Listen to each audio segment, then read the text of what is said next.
Hi hello అందరికీ నమస్తే. అందరు బాగున్నారండి? మీరు అందరు బాగుండాలని కోరుకుంటున్నాను. అలాగే మేము కూడా చాలా బాగున్నాము. ఈరోజు చుక్కకూర చికెన్ రెసిపీ ఇది ఎలా తయారు చేయాలో వీడియోలో చూపిస్తాను. అలాగే గ్యాస్ ప్రాబ్లం ఉన్న వాళ్ళు కానివ్వండి, ఎవరైనా సరే, అలాగే జీర్ణ సమస్యలను కూడా తగ్గిస్తుంది. ఐరన్, మెగ్నీషియం పిండి పదార్థాలు కలిగి ఉన్న ఈ చుక్కకూరని వారంలో 1-2 సార్లు తీసుకోవడం వలన మనకు ఆరోగ్యానికి కూడా చాలా మంచిది.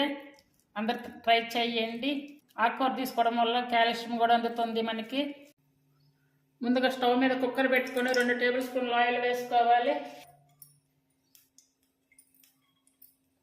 అలాగే 2 లవంగాలు, 1 చెక్క, 1/2 స్పూన్ షాయి జీరా, ఇప్పుడు సన్నగా కట్ చేసిన ఆనియన్ 1,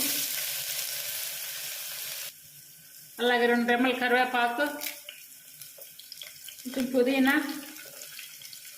చికెన్ చుక్కకూర అది కుక్కర్లో చేస్తున్నాను. ఇది కుక్కర్లో చాలా ఈజీగా తొందరగా అయిపోతుంది. అలాగే ఇప్పుడు సాల్ట్ కూడా వేసుకొని కొంచెం మెత్తగా ఎవరికి ఉడికించుకోవాలి.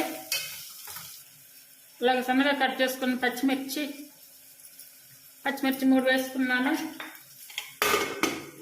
ఉల్లిపాయలు, పచ్చిమిర్చి అన్నీ వేయించుకున్నాక ఇప్పుడు 1 స్పూన్ అల్లం వెల్లుల్లి పేస్ట్ వేసుకొని పచ్చివాసన పోయే వరకు వేయించుకోవాలి.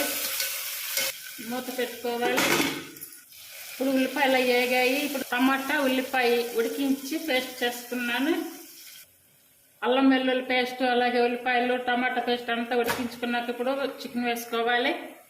చికెన్ నేను 1/2 కిలో తీసుకున్నాను. అలాగే 1 కట్ట చుక్కకూర తీసుకున్నాను. చూడండి, 1 స్పూన్ కర్రీ పౌడర్,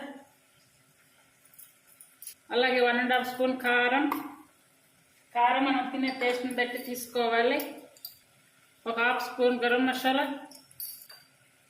1/2 స్పూన్ ధనియాల పౌడర్, 1/2 స్పూన్ జీరా పౌడర్. ఇవన్నీ కూడా బాగా కలుపుకోవాలి. 1/2 స్పూన్ పసుపు. ఇవన్నీ వేసుకొని మంచిగా కలిసేలా అంతా కలుపుకోవాలి. ఇవి టమాటా, ఉల్లిపాయలు ఉడికించుకున్న వాటర్. ఇవి చికెన్ వేసుకున్నాక మసాలాలు, కారంలో అన్నింటిలో ఒక 5 మినిట్స్ ఉడికించుకున్నాక ఇప్పుడు సన్నగా కట్ చేసుకున్నటువంటి చుక్కకూర వేసుకోవాలి. ఇవి సన్నగా కట్ చేసుకొని వేసుకోవచ్చు, లేదంటే ఉడికించుకొని అలా కూడా వేసుకోవచ్చు. ఇదంతా కూడా ఒకసారి మళ్ళీ కలుపుకోవాలి. ఒకసారి సాల్ట్ చెక్ చేసుకొని టేస్ట్ని బట్టి వేసుకోవాలి. ఇప్పుడు కుక్కర్ మూత పెట్టుకోవాలి.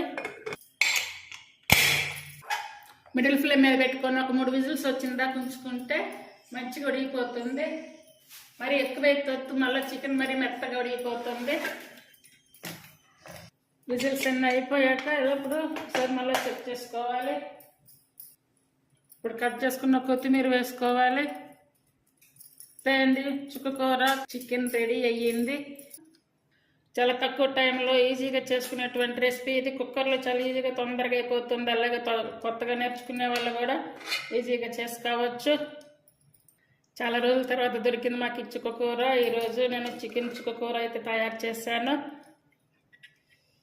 చుక్కకూర తీసుకోవడం వల్ల ఆరోగ్యానికి కూడా చాలా మంచిదండి. నా వీడియోని మొదటిసారి చూస్తున్నట్టయితే లైక్ చేయండి, షేర్ చేయండి. అలాగే మీకు నచ్చినట్టయితే సబ్స్క్రైబ్ చేయండి ఛానల్ని. తెలిసిన వారందరికి కూడా షేర్ చేయండి. ఆకుకూర వట్టి తినలేకపోవచ్చు, అలాగే ఈ రూపంలో కూడా ఆకుకూర చేసుకొని తినొచ్చు. మంచి టేస్ట్గా కూడా ఉంటుంది. ఇది అన్నంలోకే కాకుండా చపాతీ, పూరీల్లోకి కూడా చాలా బాగుంటుంది కర్రీ. తప్పనిసరిగా ట్రై చేస్తారని అనుకుంటున్నాను. ఈరోజు చుక్కకూర చికెన్ కర్రీ తయారు చేశాను. ఇది బీపీ ఉన్నవాళ్ళు, అలాగే గ్యాస్ ప్రాబ్లం ఉన్న వాళ్ళు కానివ్వండి, ఎవరైనా సరే, అలాగే జీర్ణ సమస్యలను కూడా తగ్గిస్తుంది.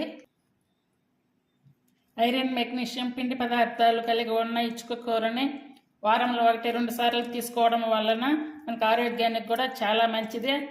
అందరు ట్రై చేయండి. ఆకుకూర తీసుకోవడం వల్ల కాల్షియం కూడా అందుతుంది మనకి. Thank you for watching.